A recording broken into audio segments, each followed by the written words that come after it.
Chapter 30. Containing his annoyance as best he could, Gat led them to the narrow spot where he'd found Liam's body. It was on a narrow but well-defined track, fringed on either side by scattered low bushes. The ground was soft and easy underfoot, but not so much that it might cause a horse to stumble or lose his footing. Will swung down and studied the ground. "Had any rain lately?" he asked. Gat shook his head. "Not since I found the body, but the ground is usually soft in these parts, except in high summer, when it tends to dry out." "Not high summer now," Will said to himself, moving along the trail. It ran in a straight line here. There seemed to be no reason why Liam should have fallen from his horse. "Where exactly did you find the body?" he asked. Gat walked his horse forward several meters. "Here, on the side of the trail, just past those 2 trees." There were 2 sizable trees standing out from the general vegetation of bushes and shrubs in the area. They were about 5 meters apart, standing one on either side of the track. Will glanced at them. There were no low, overhanging branches that might sweep an incautious rider from his saddle.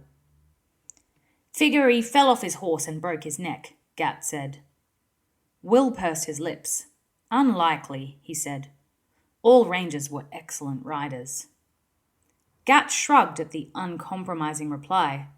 "Maybe his horse stumbled," he essayed. Tug, standing a little apart, shook his mane violently. "Ranger horses don't stumble." "Or maybe he'd been drinking," Gat added. Will turned a cold gaze on him. "Liam didn't drink," he said, and Gat shrugged. "If you say, it was just a suggestion." Will didn't answer. He was pacing back along the trail from where Liam's body had been found, checking the horse's tracks. With no rain in recent days and the soft condition of the ground, they were still clear to see. Maddie had dismounted and was kneeling beside one of the trees, studying its trunk low to the ground. Will turned to Gat abruptly. "Thanks for your time, Farmer Gat. We'll trouble you no longer. You can get back to your work." Gat looked surprised, and his bad mood lifted a little. He'd expected the ranger to keep him here for hours, asking pointless questions. Now he found himself free to go about his business. But perversely, his curiosity was piqued. He'd noticed the way Will had been studying the tracks. "So, have you found something?" he asked. "Any clue as to what happened?" Will shook his head. "Probably as you said. His horse stumbled and he fell. Just an accident." "Oh, well then," Gat still hesitated. He didn't want to be left out if there was something significant to be known. Will nodded to him. "We won't bother you further," he said. "Right, I'll be off then," Gat said. He turned his horse away and set it into a lumbering trot, heading back to his farm. As he rode away, he turned in his saddle several times to look at them. Will waved to him as he did.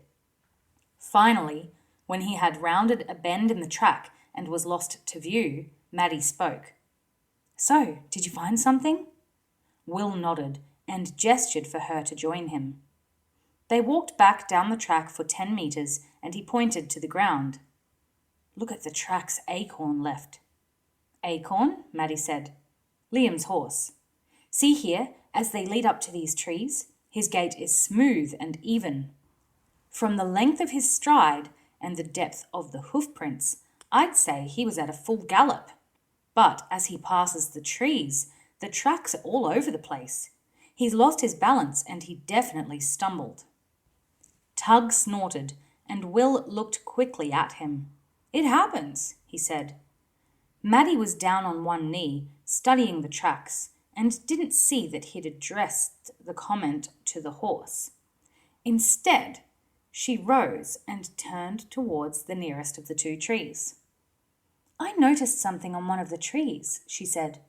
"It may be nothing, but you should see it." "Or it may be something," Will said. He followed her and looked where she was pointing.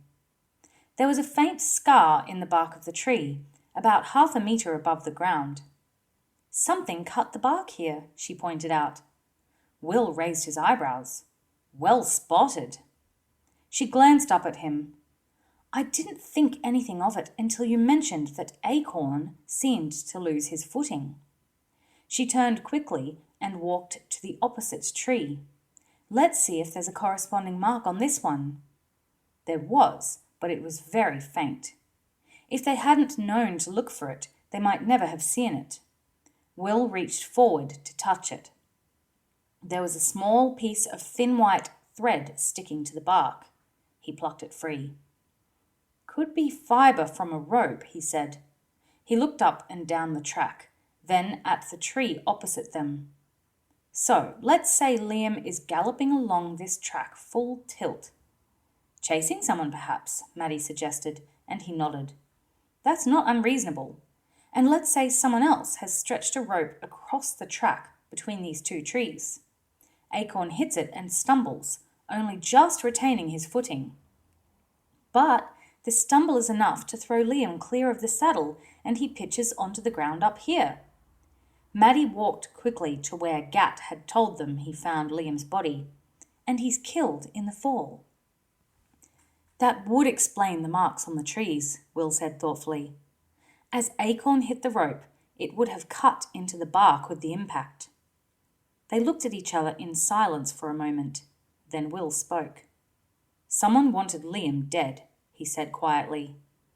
Maddie pursed her lips. "They couldn't be sure the fall would kill him," she said.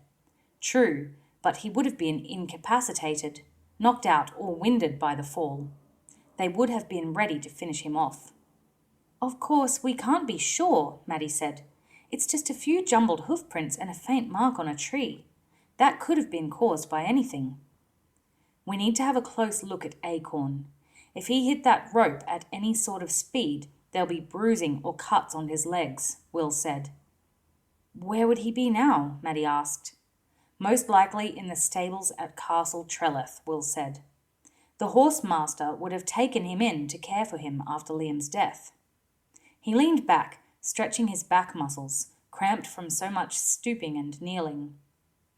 "Time we paid a call on Baron Scully," he said.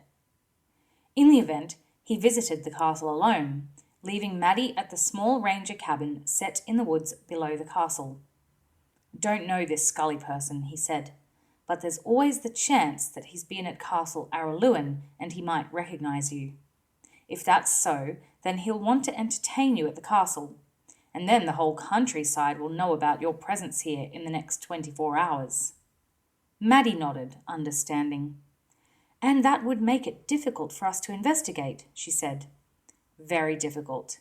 It's better if we can keep a low profile. Plus, I don't want too many people knowing who you really are. It's a matter of your safety." "That's fine by me," Maddie said. She was becoming weary of the way people stared at her when they realised she was a girl and an apprentice ranger. If the fact that she was a princess was added in, the curiosity would get out of hand. "I'll stay in the cabin." "Take a look through Liam's papers while you're here," Will told her. "There might be some clue as to what he was onto." Ranger cabins were all built to 2 basic designs. Liam's was almost identical to the one Maddie shared with Will, and she felt comfortable there. As Will had instructed, she went through the papers on Liam's small desk to see if there was any clue as to the reason for his death. But she found nothing. It was almost dusk when she heard Bumper whinny from the stable behind the cabin. Then Tug answered, and a few minutes later Will rode up through the trees. "Well, we've got our answer," he said. "Acorn was limping when they recovered him. He had a cut on his right foreleg." The horse master said he assumed Acorn had stumbled and injured himself, throwing Liam off, but it could have been caused by his hitting a rope. "So, Liam's death was definitely no accident," she said. "It would appear not. Now all we have to do is find out why someone would want to kill him. He must have chanced upon something, must have seen something going on." "Should we tell Gillen?" she asked, and he nodded. I'll send a message pigeon from the castle tomorrow, but I know what he'll say. He'll want us to nose around and find out what's going on. No sense in having crowds of people coming in here to investigate. That'll just tip our hand to whoever killed Liam. Better for us to do it quietly." He paused, then a thought struck him as his gaze fell on the desk and the papers crowded there. "Anything in his papers?" he asked. Maddie shook her head. "Nothing I could see." Hardly surprising. If he was on the trail of something, he wouldn't leave his paperwork in full view. He'd have it well hidden. Maddie glanced round the little living room. There seemed to be nowhere that would serve as a hiding place. "Where would he do that?" she asked. In answer, Will rose and paced along the centre of the living room floor, his eyes down, studying the boards on either side. He stopped, staring at one point off to the left. Then he stepped towards it, went down on one knee, and drew his sax knife. He rapped on the boards with the hilt, working in a semicircle. On the fourth rap, the boards sounded hollow, and he gave a small grunt of satisfaction. Then he inserted the tip of the sax into a narrow join between two boards and levered. There was a groan of wood rubbing on wood, and a small trapdoor was levered open, exposing a hidden, wood-lined cavity below the floor. He looked up at Maddie. "All our cabins have a strong box," he said by way of explanation. "It's just a matter of spotting where it is." He reached into the cavity and produced a thin sheaf of papers, enclosed in a folder and wrapped with a green ribbon. "Now, what do we have here?" he said.